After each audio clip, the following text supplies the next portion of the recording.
Okay. So, backtest tayo ng inaral natin na A+ setup and dito tayo mag-try sa wild. Okay, so tapos na to. And tingnan natin paano natin siya i-approach. So, unang need mo malaman is kung nasan yung market. Sa itsura na to, 4-hour time frame, ito ay sideways. And internal lang yan ng candle na to. So, i-corner natin. Since hindi pa dyan nakalabas si price, pwede mo mag-target profit yan. And ito naman is yung pressure ng buyer paakyat. Light na lang. So ngayon, kada top ni market dito sa POI, ito yung POI natin or sabihin natin demand.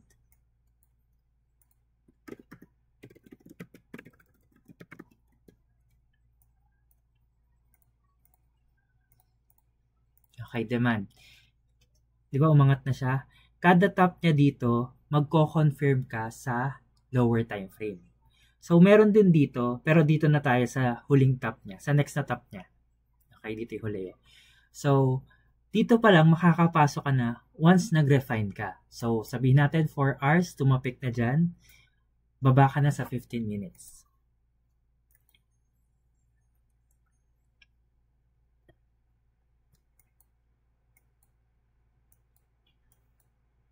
So, ito yon. Okay? So, nung tumapik siya, si market, nagkaroon siya ng change of character. Ito yung change of character. Dito sa area na to.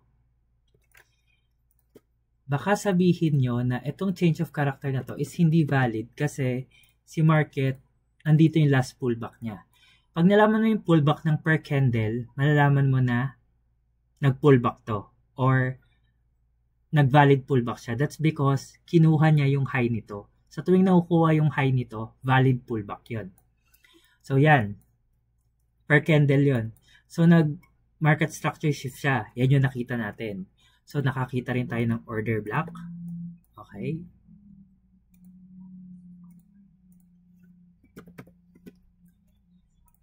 Tapos, kung mapapansin nyo, si market is hindi na bumalik sa order block. So, saan to pumunta? Saan to POI nag-reverse? Pwede mo kunin kasi to kung saan siya nag-change of character or nag-market structure shift, or pwede mong kunin yung valid na order block dito. Ayan, valid na order block kasi yan. And for sure, alam nyo na kung ano to. Yan yung order block na resistance, tapos ngayon ginawang polarity, ginawa siyang support. Yan, nakatagos na kasi yung momentum. Ano pa, kung ko-confirm mo tong candle na to, this is Morningstar, pero yan, usually yung entry niyan dito sa closing, pasok ka pa din. Ang daming opportunity. Pero kung nag-aantay ka sa UB, baka hindi pa niya gawin yan dito. So, dito pa lang sa area na to, yan yung pwede mong opportunity. One, makapasok ka sa MSS or sa change of character. Sa OB, pasok ka pa rin. Sa FVG, pasok ka pa rin. Ayan, natapik niya. Ay, hindi niya natapik. Sa candlestick confirmation, yan, Morningstar. Diyan nakakakuha ng perfect entry. Ayan o. Tignan nga natin. This is 17993. Hindi. 17. Open, close. Hindi siya perfect. So, yon. Ang daming opportunity makapasok. So, dito pa lang sa area na to, sa baba na to, naka-entry ka na. Andito yung stop loss. Depende siya kung i-refine mo. So, sabihin natin dito tayo pumasok sa mismong MSS. Yan, SL mo dyan. Malaki na ang pwede mong makuha dito. Actually, ito lang dapat targetin mo dyan. Meron ka ng 1.17. Targetin mo pa to. Okay, dapat hindi ka lang huhula ng ita-target mo kasi galing dapat yan sa left side dito. 2.08. Ano pa? Ayan. Hindi mo na alam bakit pupunta dyan. Wala nang reason. So, yan lang dapat. Next. Umangat ulit si market. Tapos na, nakatrade ka na. Goods na yung setup mo. Balik ka sa 4 hours. Hanggat hindi siya nakakalabas dito sa resistance na to, or sa range na yan, babalik at babalik si market dito.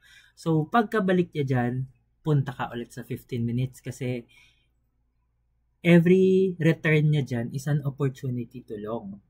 Okay? Not all, kasi yung iba dyan, dire-diretso yung momentum pababa. Pero kasi 4 hours to, and so, makikita nyo naman na sobrang lakas ng buying pressure sa area na to. And yung rejection, nire-respect talaga. So, baba tayo sa 15 minutes, kunin natin to.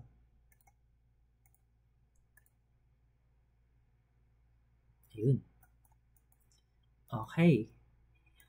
Ngayon, sabihin mo sa akin, paano siya nagtapik dyan? Ano yung tinapik niya dyan na POI? Yes, tinapik niya tong 4 hours POI natin. Pero remember, may order block tayo dito na valid. Yun yung tinapik niya. Ayan, malinis. Hindi man niya tinapik doon sa time na yon, tinapik niya nung binalikan niya ulit. Okay?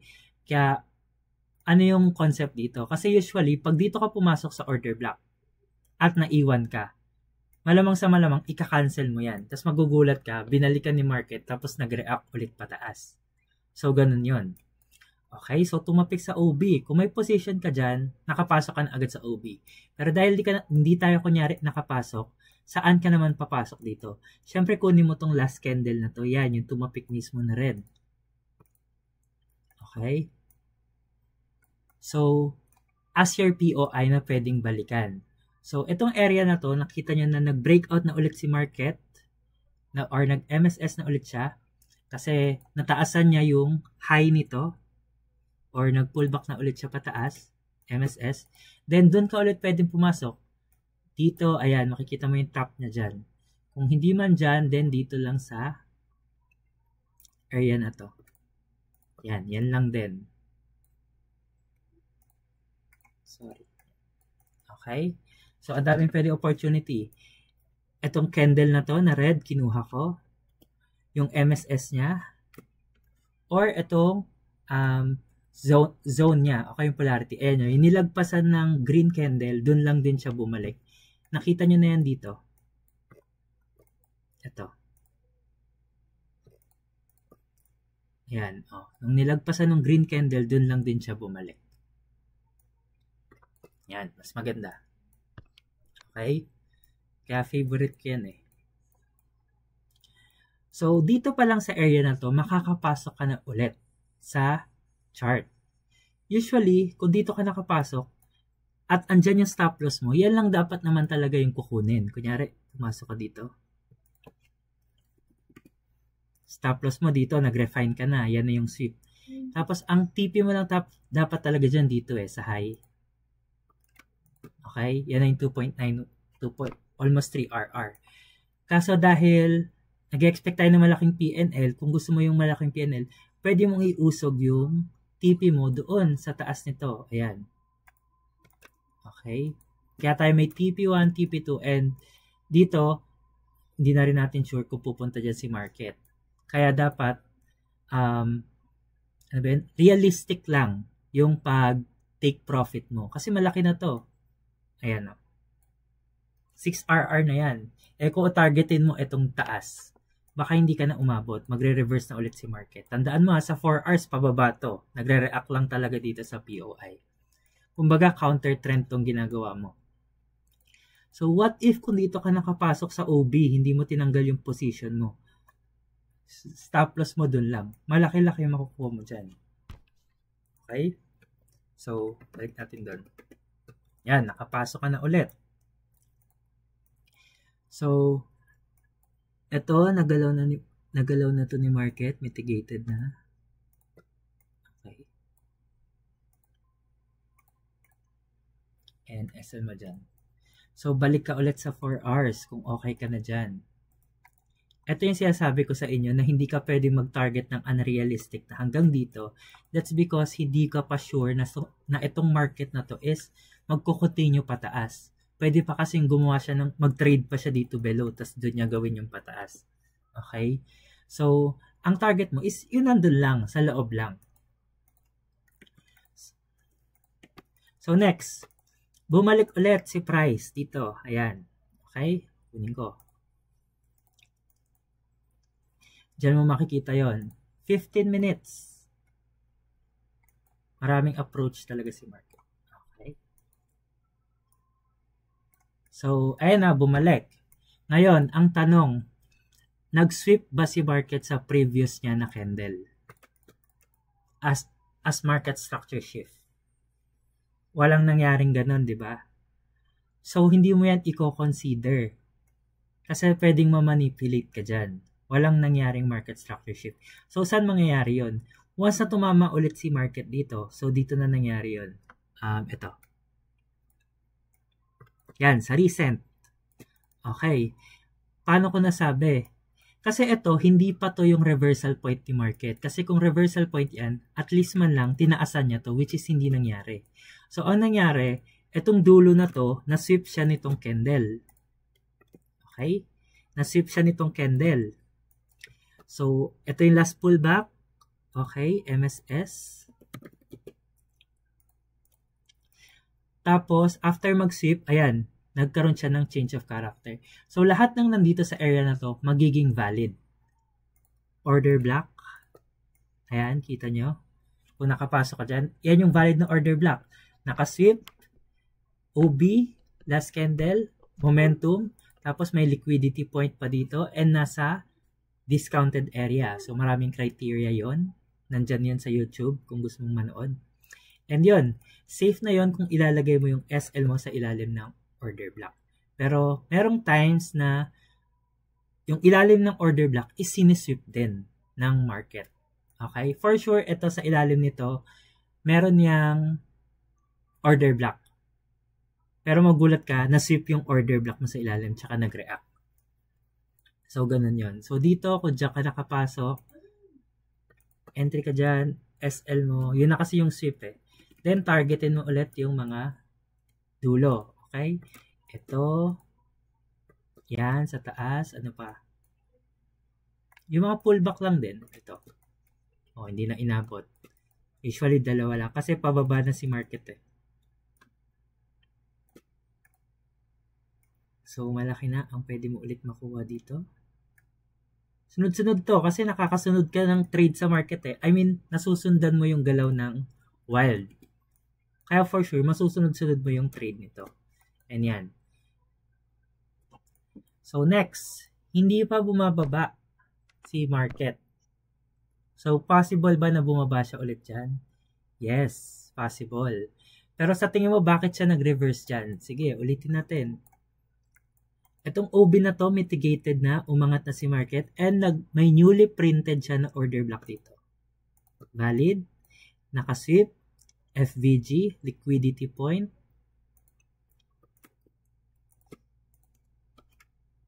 liquidity, okay, na-sweep, tapos nag-tap sa OB. So, malinis ulit. Next, ayan ulit, ito, valid OB ulit. Sweep, FVG yan, binalikan na. Tapos tap ulit. Okay? So, nakikita nyo nagmo-move na yung order block pataas.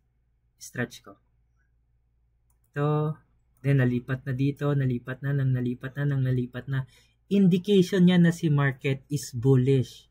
Pinapataas na niya yung momentum or yung standard, yung level nila na makaangat. Kasi nagre-respect na sila ng order block, which is, alam niyo naman yung meaning ng order block is, doon yung decision point ng market maker para mag-buy or sell ng malaking orders. So yan, kada topic nila dyan sa order block, nagpa-parabolic talaga sila. Yan. Okay? So nasusundan nyo? So dito, paano ka makakapasok dito? Usually, makakapasok ka dito pag nakita mo kung saan babalik si market. Let's say, for example, dito. sa POI na to. Yan. Pwede siya dyang i-reject. Pwede niyang isip lahat to as liquidity. Okay? Pwedeng bumaba ulit siya dito at mag-top, tapos bumalik ka sa 4 hours. Yan yung mga possible na pwede mong gawin. Okay? So, although sa 4-hour time frame, pinapakita ng price action na to na si market is going downtrend, pero mapapansin mo kung ano yung laban ng buyer dito.